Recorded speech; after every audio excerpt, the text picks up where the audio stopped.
Lo que el arcángel Miguel le hizo a Lucifer por el cuerpo de Moisés te dejará sin palabras. Imagina por un momento una escena que nadie vio. Un desierto silencioso al alba, un grupo de hombres exhaustos que hacen lo posible por enterrar a su líder, y detrás de esa tierra removida, una disputa tan profunda que atraviesa los cielos. Ahora imagina que en medio de ese duelo no se libra una batalla por la vida, sino por un cuerpo. Puede parecernos extraño, pero la Escritura registra esa confrontación y nos deja una enseñanza que atraviesa generaciones. Hoy quiero mostrarte por qué ese episodio no es una curiosidad antigua, sino una lección viva para tu batalla espiritual. Antes de entrar en detalle, escucha esto. La forma en que Miguel actuó ante el acusador nos enseña cómo debemos responder cuando el enemigo busca convertir lo santo en ídolo, cuando trata de usar tu historia para destruir tu destino. No vamos a entretener teorías fantasiosas, nos sostendremos en la palabra. Empecemos por el texto y su contexto. Moisés muere. La narrativa bíblica dice que el Señor lo enterró en un lugar desconocido. Su tumba quedó en secreto. Un líder grande, cuya voz modeló la identidad de un pueblo, desaparece y su sepulcro queda cubierto por el misterio. Es precisamente ese misterio lo que despierta la atención del acusador. Judas, en un versículo breve pero explosivo, registra lo que sucedió. Pero ni aun el arcángel Miguel, cuando contendía con el diablo disputando acerca del cuerpo de Moisés, osó pronunciar juicio de maldición contra él, sino que dijo, «El Señor te reprenda». Judas 1:9. Fíjate en tres cosas que ese versículo pone frente a nosotros. Primera, hay una contienda. No es una mera palabra o un pensamiento, es un enfrentamiento. Segunda, la disputa gira alrededor del cuerpo de Moisés, no de su alma ni de su legado intelectual, sino de su sepultura. Y tercera, Miguel no toma la iniciativa de maldecir. En lugar de eso, invoca la autoridad del Señor. «El Señor te reprenda». Esa frase no es un eslogan mágico. Es una declaración teológica profunda. Miguel no usurpa la jurisdicción de Dios. Él subordina su acción a la autoridad del Señor. ¿Por qué pelearía Satanás por una tumba? Aquí entra una interpretación teológica razonada y prudente. El acusador siempre busca transformar lo que era medio en un fin, lo que era puente en trampa. Mira la historia de la serpiente de bronce. Lo que fue levantado como medio para sanar, cuando Moisés alzó la serpiente para que los mordidos miraran y vivieran, terminó siendo objeto de adoración siglos después. Segunda Reyes 18:4 nos recuerda que Ezequías rompió la serpiente porque la gente la quemaba. Lo que empezó como instrumento de gracia puede, si no se cuida, convertirse en objeto de culto. Esa es la táctica del acusador. Tomar lo santo y convertirlo en estatua. Convertir memoria en ídolo. Convertir un ministerio en un ídolo. Convertir una bendición en una cadena. Si aceptamos esa hipótesis como plausible, la disputa por el cuerpo de Moisés toma sentido. No se trataba solo de poseer un resto humano, se trataba de asegurarse de que el pueblo no transformara la memoria de Moisés en un pedestal para la idolatría. Satanás, el acusador, busca siempre tergiversar la devoción. Su interés no es honrar lo que fue, su interés es robar el único que verdaderamente merece honor, Dios. Por eso, frente a esa pretensión, Miguel actúa con prudencia y reverencia, no pronuncia una maldición personal, sino que recurre a la autoridad soberana. El Señor te reprenda. No es intimidación privada, es invocación pública de la justicia de Dios. Esto nos enseña algo esencial sobre la autoridad espiritual. Miguel es poderoso. La tradición le llama príncipe de los ejércitos celestiales. Pero la Escritura deja claro que ni aun el ángel más excelsos actúa como si fuera la fuente última. La autoridad no es suya, es delegada. Miguel no ejerce magistratura propia, él remite a la voz suprema. ¿Qué nos dice eso a nosotros? Que la manera en que confrontamos no puede reducirse a exhibicionismo espiritual ni a gestos de autosuficiencia. Cuando el acusador viene a pervertir lo santo en objeto de culto, nuestra respuesta no debe ser la arrogancia ni la reparación mecánica. Debe ser la invocación legítima de la autoridad del Señor y la restauración del enfoque hacia Cristo. Atento, aquí está la primera lección práctica que quiero que te lleves. Cuando alguien, o cuando la acusación misma, trata de convertir una bendición en ídolo, no te defiendas con orgullo, no intentes salvar la forma a costa de la verdad, declara la supremacía del Señor. No es un conjuro, es una postura teológica y práctica. Sométete a Dios, y desde esa sumisión resiste al maligno. Someteos, pues, a Dios, resistid al diablo, y huirá de vosotros. Santiago 4:7. Hay un orden: sumisión a Dios, resistencia al acusador, huida del enemigo. Miguel lo modela. No presume de su rango, sino que recuerda la jurisdicción del Señor. Ahora bien, ¿cómo se traduce eso en nuestra vida concreta? Permíteme ser directo y pastoral. El acusador no solo viene en forma de demonio visible. Muchas veces toma la apariencia de un reproche que viene del pasado, de una memoria dolorosa, de una acusación vinculada a una culpa que ya fue perdonada. Puede intentar usar tus experiencias, tus recuerdos, tu herencia familiar o incluso objetos y símbolos que han marcado tu vida. Observa 3 prácticas sencillas pero firmes que protegen contra esa corrupción. Primera, custodiar el objeto con sabiduría. No me refiero a guardar reliquias, me refiero a no permitir que medios de gracia se conviertan en fines. Si una tradición, una liturgia, un símbolo o una persona se interpone entre tú y la fidelidad a Cristo, es momento de corregir la perspectiva. La idolatría rara vez llega vestida de violencia, casi siempre llega como reverencia mal orientada. Segunda, responder con la palabra y con testimonio. Miguel no arremetió hablando a su orgullo, él invocó la autoridad. Nosotros, en la vida práctica, usamos la Escritura con humildad y proclamamos lo que Cristo ha hecho. No se trata de recitar versículos mecánicamente, sino de afirmar la verdad de que tu identidad está en Cristo. Cuando la acusación dice, todavía eres tu pasado, tú declaras la Escritura que te dice quién eres ahora. Y no solo lo declares en tu mente, dilo en comunidad, dilo en voz alta si es necesario, porque el testimonio públicamente tomado comienza a restaurar la realidad en tu esfera relacional. Tercera, desmontar la idolatría con acción de sacrificio. Miguel no trató de asegurarse un cuerpo para su propia gloria, actuó para preservar el propósito de Dios. En la vida cristiana, la renuncia, la humildad y la disposición a perder seguridades temporales muestran al enemigo que su estrategia falla.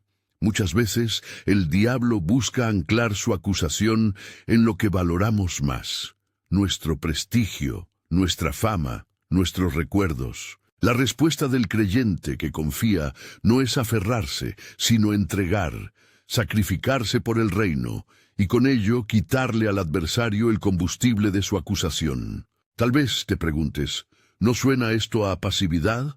¿No deberíamos pelear, tomar la espada? Hay momentos para la acción y hay momentos para la palabra. El patrón bíblico nos enseña ambas cosas. En el caso de la disputa por Moisés, la contención del arcángel nos muestra que no toda provocación se responde con combate físico. Algunas se responden con jurisdicción espiritual, con la invocación de la soberanía de Dios. Esa es una lección de sabiduría estratégica, discernir cuándo declarar y cuándo pelear. Ahora quiero detenerme un instante en la táctica del acusador. Él no va por delante. Él no siempre se presenta como enemigo. Más bien se infiltra. Se disfraza de recuerdo venerable, de tradición inofensiva, de gloria pasada. El objetivo es que lo incorporemos a nuestro culto, que lo convirtamos en centro, y que así nuestro corazón sea parte de su único Señor. ¿Te suena conocido? No hay iglesias, movimientos o prácticas que con el tiempo terminan más centradas en líderes, en testimonios sensacionales o en objetos que en la gracia de Cristo. No estoy condenando la pasión ni la devoción, estoy advirtiendo sobre la desviación. Lo que debería apuntar a Cristo puede terminar apuntando a la creación. Escúchame, la idolatría no siempre tiene forma de estatua. A veces se compra en cuotas, se viste de servicio, se llama ministerio. Por eso la acción de Miguel es instructiva. Su primer recurso fue recordar la autoridad de Dios. Nosotros debemos aprender a centrar, a reorientar. Si en tu comunidad hay algo que sustituye a Cristo, sea un líder, una experiencia o incluso una memoria nacionalista de la fe, haz lo que Miguel hizo. No respondas con violencia ni con insulto. Vuelve al Señor. Haz que la justicia de Dios hable. Quiero que ahora pienses en una persona cualquiera, una mujer que fue herida en su pasado, cuya familia la rechazó, que hizo malas decisiones y aún carga con la vergüenza. El acusador viene y le susurra. Eso te define. ¿Qué hace la comunidad? ¿Qué hace ella? La reacción humana puede ser de defensa furiosa o de resignación. La reacción bíblica es someterse a Dios, aceptar el decreto de perdón y luego resistir al diablo con la verdad. Ella declara su identidad en Cristo, comparte su testimonio del perdón recibido y se niega a convertir su historia en su pedestal. Con el tiempo, esa persona no solo es liberada, sino que su testimonio se convierte en arma contra el acusador. No por mérito humano, sino porque su historia, ordenada por la gracia, desbarata la mentira. Atento, no estoy diciendo que esto sea fácil. La batalla por la memoria es real y duele. Pero Miguel nos muestra el norte. No todo combate se gana con la espada. Muchas batallas se ganan cuando alguien recuerda quién es el soberano y lo proclama. Esa proclamación, hecha desde la humildad, tiene poder. Después de exponer esto, hago una pausa y te pregunto directamente, ¿alguna vez has sentido que tu pasado te acusa? ¿Has sentido que una experiencia que debió edificarte terminó convirtiéndose en cadena? Si esa palabra te habla, escribe libre en los comentarios. No es una fórmula, es un acto de testimonio público que ayuda a tu fe y a la nuestra. Queremos saber cuántos están siendo tocados por esta verdad y preparar lo que vendrá. La segunda escena, mucho más grande, en la que la disputa deja de ser secreta y se convierte en batalla abierta. Quiero ahora tender el puente que vincula esa escena oculta con la gran guerra escrita en Apocalipsis. Lo que ocurrió en la sepultura de Moisés nos enseña sobre la sutileza del acusador. Lo que veremos en la visión del libro de Juan nos mostrará su derrota pública. En Apocalipsis 12, la Escritura pinta un cuadro donde el conflicto no es por un cadáver, sino por la soberanía, por la protección del nacimiento de la Iglesia, por la presencia de los redimidos. Allí Juan escribe de una batalla en el cielo. Hubo una gran batalla en el cielo. Miguel y sus ángeles luchaban contra el dragón, y el dragón y sus ángeles combatieron. Apocalipsis 12, 7, 8. El contexto es distinto. No es la protección de un sepulcro, es la defensa de la vida y del pueblo que recibe la promesa. Y la consecuencia es definitiva. El acusador es arrojado fuera del cielo. Pero observa la transición. En el episodio de Moisés, la contención, la invocación, en la visión apocalíptica, la acción militar, la expulsión abierta. ¿Qué cambió entre ambas escenas? ¿Por qué en un caso la respuesta es una reprimenda jurídica y en el otro la espada y la batalla? Esa pregunta nos sitúa en el corazón del discernimiento espiritual. Hay ocasiones en las que el enemigo intenta corromper lo santo mediante sustituciones. Otras, cuando su intención es destruir lo que aún vive y producir ruina visible. Aquí es donde termina esta primera parte de nuestra mirada. Hemos penetrado en la escena del entierro, hemos visto la prudencia de Miguel, hemos sacado lecciones para la vida cristiana, no convertir medios en ídolos, invocar la autoridad del Señor y responder al acusador desde la verdad y la humildad. Hemos plantado el contraste con la gran batalla celeste que Juan describe. En la siguiente etapa, vamos a entrar en esa batalla abierta. Entenderemos cómo se libra, qué significa la expulsión del dragón para la Iglesia hoy y cómo pasar del acto de invocar la autoridad a tomar la espada cuando la ocasión lo exige. Por ahora, mantén la mirada fija en lo esencial. La victoria está anclada en Cristo, y Miguel solo actúa bajo su autoridad.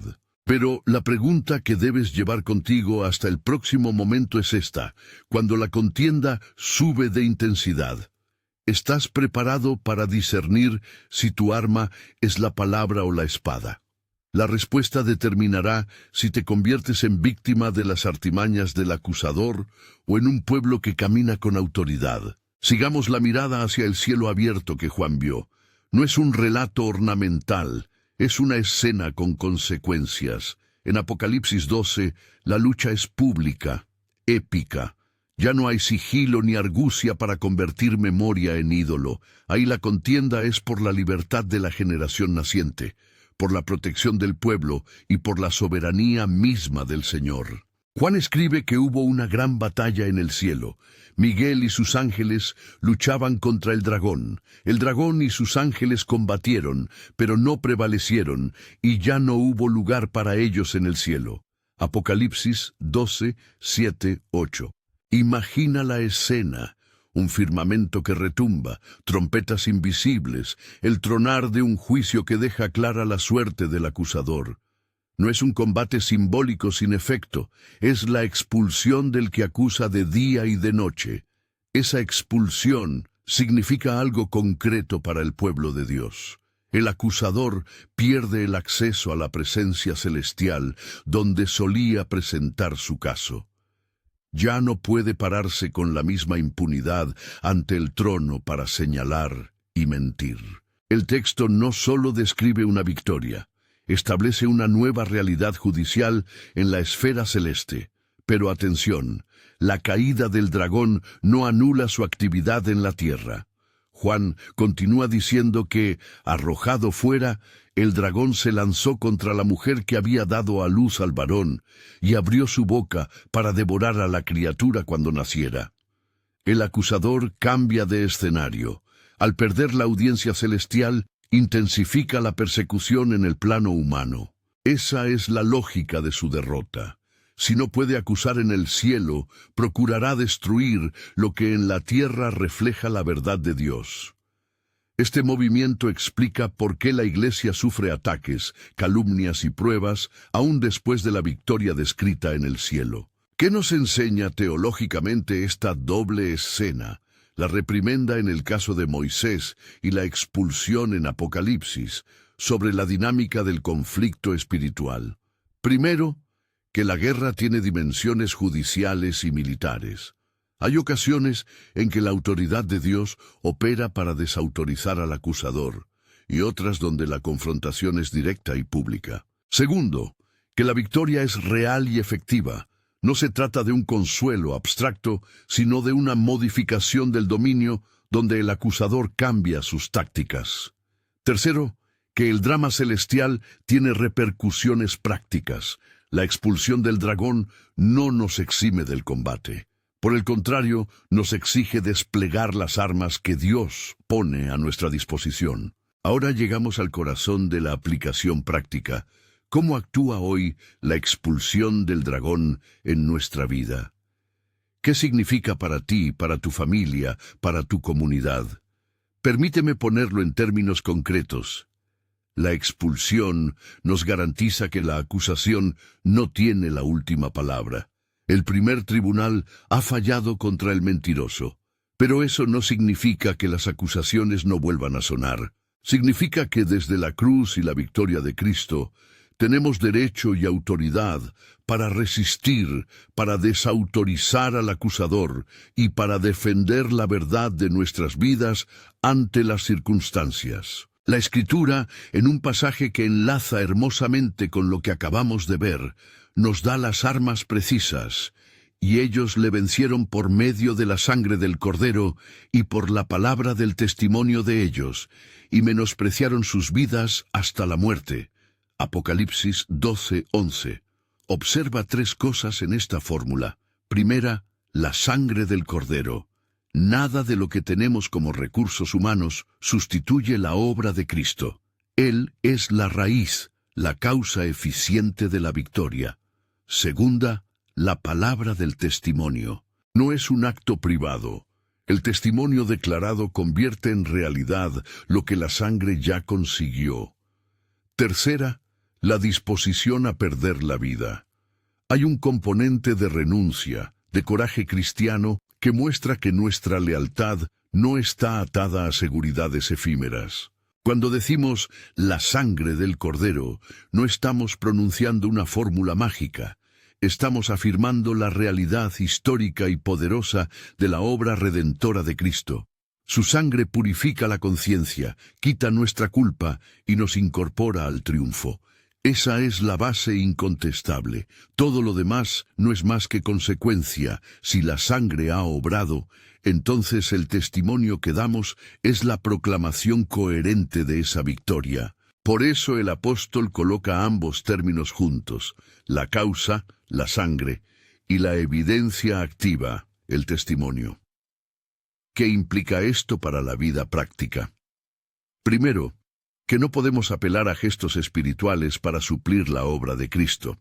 No sustituimos la sangre por rituales, ni transformamos una frase bíblica en amuleto. Segunda, que la defensa del pueblo de Dios pasa por la vida pública de quienes le siguen. Tu testimonio, contado con humildad y verdad, confiere poder. Tercero, que la renuncia voluntaria, la capacidad de dejar seguridades por fidelidad al reino, desactiva las trampas del enemigo que buscan atarnos al mundo. Ahora quiero entrar en una discusión que muchos practican sin advertir la complejidad, discernir cuándo declarar y cuándo tomar la espada. Ambos modos son legítimos, ambos son necesarios. Pero hay un orden sabio que emana de las Escrituras. Declaro primero la autoridad del Señor cuando la contienda es por la interpretación de lo santo, cuando el enemigo intenta tergiversar. Eso fue lo que Miguel modeló ante la tumba de Moisés. Invocar la jurisdicción divina. Tomo la espada, es decir, actúo con firmeza, confronto la injusticia, defiendo la vida del pueblo. Cuando la amenaza es para la integridad, para el presente y futuro de la comunidad, cuando la contienda se hace pública y destructiva. En Apocalipsis 12, la expulsión es contundente porque el objetivo del dragón es aniquilar. En la práctica cristiana, esto se traduce en decisiones cotidianas. Si en una congregación emerge un culto a la personalidad, si una memoria se eleva por encima de Cristo, la primera respuesta es centrar, enseñar, proclamar, corregir con humildad. No se trata de humillaciones públicas ni de venganza, se trata de reencuadrar todo hacia la supremacía de Cristo. Pero si hay persecución tangible, si hay difamación organizada o violación explícita de la verdad, entonces la espada representa la defensa firme, acogida de los oprimidos, protección legal cuando procede, denuncia pública de la injusticia y, sobre todo, la proclamación en voz alta del Evangelio que contradice la mentira. Permíteme ofrecerte criterios concretos para discernir. Primero, evalúa la audiencia. ¿La contienda es mayormente espiritual y simbólica o apunta a destruir vidas y familias? Segundo, valora la proporcionalidad. Tu respuesta restaura la dignidad o la empeora. Tercero, consulta en comunidad y bajo oración. El Señor no da atajos, da sabiduría cuando nos humillamos y buscamos consejo piadoso. Recuerda la regla: sumisión a Dios, resistencia al diablo, huida del mal, Santiago 4:7, y la lógica que ya expusimos. Esa secuencia protege del exceso y de la tibieza. Quiero ser práctico y darte una guía concreta que puedes aplicar hoy mismo si te sientes acusado o si ves que algo santo corre el riesgo de convertirse en ídolo. 1. Reafirma la base. Proclama la obra de Cristo. Hazlo con la comunidad, no lo guardes en el interior. La confesión pública, cuando es humilde y fiel, restituye realidades. Repite a otros cómo Cristo te perdonó y por qué tu identidad ya no depende de la acusación. 2. Revisa símbolos y prácticas. Haz un inventario. ¿Hay algo en tu iglesia, en tu hogar, en tu corazón que ha desviado la mirada de Cristo? Corrígelo con sabiduría pastoral. No destruyas por capricho, pero ajusta lo necesario. 3. Entrena el testimonio.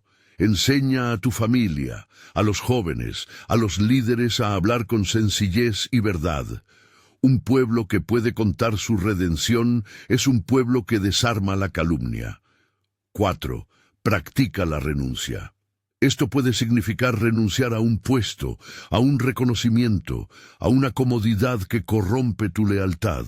La renuncia expone al acusador y libera la verdad.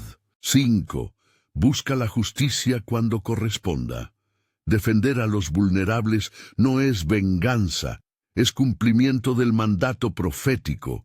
Acompaña las acciones legales y sociales con oración y testimonio. Ahora quiero detenerme en la peligrosa tendencia de magnificar agentes intermedios. Hemos hablado de Miguel, de sus gestos prudentes y de su rol militar, pero hay una línea que no se debe cruzar. Los ángeles son servidores, no fuentes de adoración. Miguel actúa bajo autoridad divina. Su valentía no sustituye la obediencia al Señor. Cualquier perspectiva que eleve a los ángeles sobre Cristo distorsiona la gloria. Si te encuentras fascinado por seres celestes, vuelve tu mirada a aquel que los envía. Si la presencia de un ministerio, de una liturgia o de un objeto te deslumbra, examina si eso te acerca más a Jesús o te distrae. Permíteme narrar una escena contemporánea que ilustra todo esto sin sensacionalismo. En una ciudad pequeña, una comunidad conservó durante décadas una reliquia vinculada a un siervo fiel. Con el tiempo, la atención sobre esa reliquia eclipsó la predicación de Cristo. La gente comenzó a explicarlo todo por la presencia de la pieza y no por la gracia. Un joven testificó públicamente que su liberación vino por la fe en Jesús, no por tocar el objeto. Su testimonio, respaldado por la enseñanza, devolvió la centralidad a Cristo, y la comunidad reubicó la pieza en su contexto. Recuerdo, no altar. Nadie destruyó la memoria, pero la prioridad cambió. Esa acción fue una forma de decir Señor te reprenda. En la práctica, sin hostilidad, restituir la jurisdicción del Señor. Al mismo tiempo, cuando surgieron acusaciones contra miembros vulnerables, la Iglesia no se quedó en palabras. Organizó defensa, acompañamiento y restitución, tomando la espada en forma de justicia y protección. Quiero que mires ahora al creyente individual. Quizá la acusación que más te pesa es personal, una culpa antigua, una relación rota, una decisión que dejó huellas. Aquí la estrategia es doble. Internamente, crees y te arrepientes. Externamente, compartes y testimonias. Hay poder en el relato honesto, cuando lesiones pasadas se cuentan con arrepentimiento y transformación, pierden su capacidad de acusar. Para eso, la comunidad debe ser un tribunal sanador, no un tribunal inquisitorial. Enseña a perdonar y a restaurar. Si te caíste, no te escondas. La sangre del Cordero cubre y el testimonio restaura. Ahora avancemos hacia el clímax, la proclamación de la victoria ya alcanzada. No es optimismo naif, es certeza basada en Cristo. En la cruz, el imperio del acusador fue juzgado. El Padre declaró la justificación del arrepentido. La expulsión que Juan vio es una consecuencia de la obra salvadora. Por ello, vive como vencedor, no como víctima. Ser vencedor no significa ausencia de caída. Significa que, aun cuando caigas, te incorporas por el testimonio y por la sangre. Ser vencedor es caminar con la autoridad que Cristo delega, reprender en su nombre, declarar su dominio, ofrecer la vida por el reino. Imagino ahora una visión final, no para suscitar misticismo, sino para animar el corazón. Visualiza un salón donde se oye un canto que viene de 1000 generaciones. Los redimidos celebran la verdad de Dios. Entre ellos, las figuras angelicales ejecutan sus órdenes al servicio del Cordero. En medio no hay idolatría, solo adoración pura al que venció. Miguel aparece no como objeto de culto, sino como presencia que entrega su espada al Señor y se postra. Tú estás allí, no por tus méritos, sino por la sangre. Este cuadro no es una promesa de escapismo, sino una motivación. Vivir en la tierra con esa visión nos fortalece para resistir la seducción del denunciante y para actuar con la sobriedad que demanda la guerra espiritual. Cierro con una aplicación práctica y pastoral que puedes incorporar ahora mismo. Cada mañana, antes de tu agenda y de las urgencias, recita breve y con convicción: Señor Jesús, por tu sangre soy perdonado, por mi testimonio pretendo afirmar tu nombre. Mi vida te pertenece. No es un conjuro, es un recordatorio de identidad. Después, comprométete a una acción de renuncia o de servicio que demuestre que tu fe no es retórica. Finalmente, comparte ese testimonio con alguien en tu comunidad. Así, la sangre y la palabra del testimonio comienzan a operar públicamente. Escucha, no te pido que te conviertas en un guerrero temerario. Te llamo a ser un discípulo sobrio, preparado y audaz. La victoria ya está ganada en Cristo. El arcángel Miguel luchó bajo esa autoridad y su ejemplo nos enseña prudencia y firmeza. El dragón fue expulsado del cielo, pero su rabia se volcó contra la tierra. Tú no estás indefenso. Tienes la sangre que perdona, la comunidad que sostiene y el testimonio que desarma la calumnia. Camina, pues, como quien has sido redimido. Declara la verdad, protege la vida, y si la contienda exige espada, que tu espada sea la justicia y la defensa de los débiles. Vamos a terminar con una declaración de fe y una bendición. Si lo aceptas, repítela conmigo en tu corazón.